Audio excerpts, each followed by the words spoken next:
Green real world के मोअज़्ज़िज़ दोस्तों, अस्सलाम वालेकुम। मेरा नाम तनवीर अहमद है। मोअज़्ज़िज़ दोस्तों, आज की इस वीडियो में हम आपको बताएंगे कि खुदाई का दावा करने वाला शद्दाद कौन था, शद्दाद ने अपनी जन्नत कहाँ बनाई थी और शद्दाद का इबरतनाक अंजाम क्या हुआ था। और जब एक सहाबी रसूल अचानक शद्दाद की जन्नत में दाखिल हुए तो उनके साथ क्या वाक़या पेश आया। तो आज की इस मालूमाती वीडियो को आखिर तक ज़रूर देखिएगा। और दोस्तों, आपसे गुजारिश है कि अगर आपने अभी तक हमारे चैनल को सब्सक्राइब नहीं किया तो काइंडली सब्सक्राइब करके बेल आइकन को ज़रूर प्रेस कर दीजिएगा, ताकि इसी तरह की मुफीद और दिलचस्प वीडियोस का नोटिफिकेशन आपको सबसे पहले मिलता रहे। नाज़रीन कराम, शद्दाद ने अपने भाई शदीद के बाद सल्तनत की रौनक कमाल को अरूज तक पहुँचाया। दुनिया के कई बादशाह इसके बाद गुजार थे। उस दौर में किसी बादशाह में इतनी जुर्रत और ताकत नहीं थी कि इसका मुकाबला कर सकें। इस तसल्लुत और गलबे ने इसको इतना मगरूर और मुतकब्बर कर दिया कि इसने खुदाई का दावा कर दिया। उस वक्त के उलमा और सालेहीन ने जो साबका अंबिया के अलूम के वारिस थे उसे समझाया और अल्लाह के अजाब से डराया।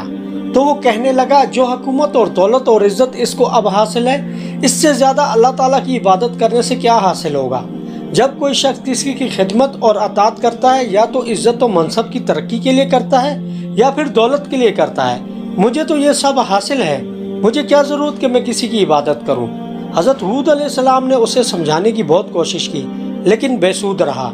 समझाने वालों ने यह भी कहा कि हुकूमत और दौलत एक फ़ानी चीज़ है, जबकि अल्लाह ताला की इताअत में उखरवी नजात और जन्नत का हसूल है, जो दुनिया की हर दौलत से बेहतर और ज़्यादा कीमती है। उसने पूछा, ये जन्नत कैसी होती है, इसकी तारीफ और खूबी बताओ।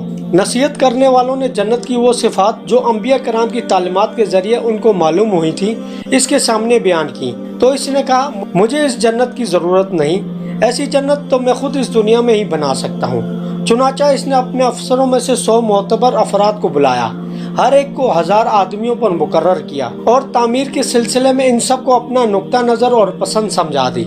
इसके बाद पूरी दुनिया में इस काम के माहिरीन को अदन भिजवाने का हुक्म दिया गया। इसके अलावा अपने कलम्बरों में सब हुक्मरानों को ये हुक्म दिया कि सोने चांदी की कानों से ईंटें बनवा कर भेजें और कोहे अदन के मुत्तसिल एक बड़ा शहर जन्नत जो 10 कोस चौड़ा और 10 कोस लंबा हो बनाने का हुक्म दिया। इसकी बुनियादें इतनी गहरी खुदवाई गई कि पानी के करीब पहुंचा दी। फिर इन बुनियादों को संगे सुलेमानी से भरवा दिया गया। जब बुनियादें भरकर जमीन के बराबर हो गई तो इन पर सोने चांदी की ईंटों की दीवारें चुनवा दी गईं। इन दीवारों की बुलंदी उस जमाने के गज के हिसाब से 100 गज मुकर्रर की गई। जब सूरज निकलता तो इसकी चमक से दीवारों पर निगाह नहीं ठहरती थी।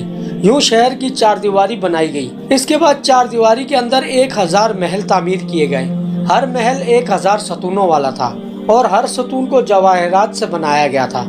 फिर शहर के दरमियान में एक नहर बनाई गई और हर महल में इस नहर से छोटी छोटी नहरें ले जाई गई। हर महल में हौज और फवारे बनाए गए। इन नहरों की दीवारें और फर्श याकूत, ज़ुमुर्द, मरजान और नीलम से सजा दी गई। नहरों के किनारों पर ऐसे मसनूई दरख्त बनाए गए जिनकी जड़ें सोने की और शाखें और पत्ते ज़ुमुर्द के थे। इनके फल मोती, याकूत और दूसरे जवाहरात के बनवाकर इन पर टांग दिए गए। शहर की दुकानों और दीवारों को मुश्क ज़ाफ़रान और अंबर और गुलाब से खुशबूदार बनाया गया। याकूत और जवाहरात के खूबसूरत परिंदे चांदी की ईंटों पर बनवाए गए, जिन पर पहरेदार अपनी अपनी बारी पर आकर पहरे के लिए बैठते थे। जब तामीर मुकम्मल हो गई तो हुक्म दिया गया कि सारे शहर में रेशम के कालीन बिछा दिए जाएं। फिर नहरों में से किसी के अंदर मीठा पानी, किसी में शराब, किसी में दूध और किसी में शहद और शरबत जारी कर दिया गया।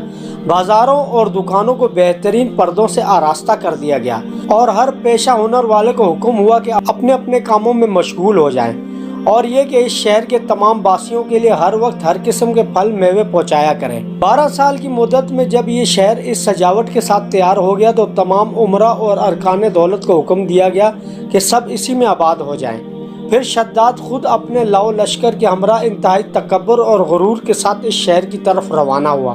बाज़ उलमा और मुस्लिहीन को भी साथ लिया और पूरे रास्ते में उनका मजाक उड़ाते हुए इनसे कहता, ऐसी जन्नत के लिए तुम मुझे किसी और के आगे झुकने और जलील होने का कह रहे थे। मेरी कुदरत और दौलत तुमने देख ली, جب قریب پہنچا تو تمام شہر والے اس کے استقبال کے لیے شہر کے دروازے کے باہر آ گئے اور اس پر زر و جواہر نثار کرنے لگے۔ اس ناز و ادا سے چلتے ہوئے جب شہر کے دروازے پر پہنچا تو روایت ہے کہ ابھی اس نے گھوڑے کی رکاب سے ایک پاؤں نکال کر دروازے کی چوکھٹ پر رکھا ہی تھا تو اس نے وہاں پہلے سے ہی ایک اجنبی شخص کو کھڑے ہوئے دیکھا۔ اس نے پوچھا کہ تو کون ہے؟ اس نے کہا کہ میں ملک الموت ہوں۔ پوچھا کیوں آئے ہو؟ اس نے کہا تیری جان لینے۔ شداد نے کہا مجھ کو اتنی مہلت دے کہ میں اپنی بنائی ہوئی جنت کو دیکھ لوں۔ جواب ملا مجھ کو حکم نہیں۔ کہا چلو اس قدر ہی فرصت دے دو کہ گھوڑے پر سے اتر جاؤں۔ جواب ملا کہ اس کی بھی اجازت نہیں۔ چنانچہ ابھی شداد کا ایک پاؤں رکاب میں اور دوسرا چوکھٹ پر تھا کہ ملک الموت نے اس کی روح قبض کر لی۔ پھر حضرت جبرائیل علیہ السلام نے بڑے زور سے ایک ہولناک چیخ ماری کہ اسی وقت تمام شہر اپنی عالی شان سجاوٹوں کے ساتھ ایسے زمین میں سمایا کہ اس کا نام و نشان تک باقی نہ رہا۔ قرآن پاک میں اس کا ذکر اس طرح ہوا ہے کہ وہ بڑے بڑے ستونوں والے ارم کے شہری تھے اور شہروں میں اس شہر کی مانند کوئی شہر شاندار نہ تھا۔ معتبر تفاسیر میں لکھا ہے کہ بادشاہ اور اس کے لشکر کے ہلاک ہو جانے کے بعد وہ شہر بھی لوگوں کی نگاہوں سے اوجھل کر دیا گیا، مگر کبھی کبھی رات کے وقت عدن اور اس کے ارد گرد کے لوگوں کو اس کی کچھ روشنی اور جھلک نظر آتی ہے۔ یہ روشنی اس شہر کی دیواروں کی ہوتی ہے۔ حضرت عبداللہ بن کلابہ رضی اللہ عنہ جو صحابی ہیں اتفاق سے ادھر کو چلے گئے۔ اچانک آپ کا ایک اونٹ اس طرف بھاگ گیا۔ آپ اس کو تلاش کرتے کرتے اس شہر کے پاس پہنچ گئے۔ جب اس کے میناروں اور دیواروں پر نظر پڑی تو آپ بے ہوش ہو کر گر پڑے۔ جب ہوش آیا تو کہنے لگے اس شہر کی صورتحال تو ویسی ہے جیسے نبی کریم صلی اللہ علیہ وآلہ وسلم نے ہم سے شداد کی جنت کے بارے میں بیان فرمائی تھی۔ یا تو میں خواب دیکھ رہا ہوں یا اس کا حقیقت سے بھی کوئی تعلق ہے۔ معزز دوستو، یہ تھی آج کی ویڈیو۔ امید ہے آپ کو ویڈیو ضرور پسند آئی ہوگی۔ اگر آپ کو ویڈیو پسند آئی تو ہمیں کمنٹ سیکشن میں ضرور بتائیے گا اور ہمارے چینل کو سبسکرائب کرتے ہوئے بیل آئیکن کو ضرور پریس کر دیجیے گا تاکہ اسی طرح کی دلچسپ اور منفرد ویڈیوز کا نوٹیفیکیشن آپ کو سب سے پہلے مل سکے۔ دوستو اپنا بہت سارا خیال رکھیے گا۔ اگلی ویڈیو تک کے لیے اللہ حافظ۔